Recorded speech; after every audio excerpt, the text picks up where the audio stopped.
ખેડામાં નકલી ચલણી નોટ બનાવવાનું કૌભાંડ ઝડપાયું છે। 500, 200 અને 100ના દરની નકલી ચલણી નોટ બનાવવામાં આવતી હતી।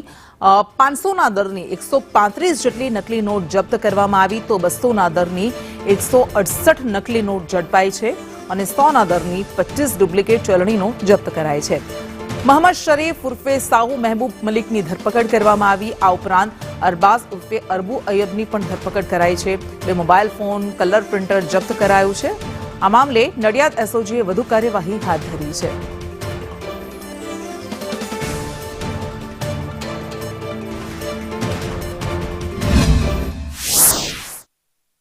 બંને ભેગા મળી ને આરોપી મોહમ્મદ શરીફના ઘરમાં બનાવટી ચલણી નોટો બનાવે છે તેવી બાતમી હકીકત આધારે પંચો સાથે આરોપીના ઘરે જઈ રેડ કરતા બંને આરોપીઓ ઘરમાં હાજર મળી આવેલ અને ઘરના રૂમમાં કલર પ્રિન્ટરમાં 500, 200 અને 100ના દરની ચલણી નોટો અને કલર ઝેરોક્સ કાઢી તેના ઉપર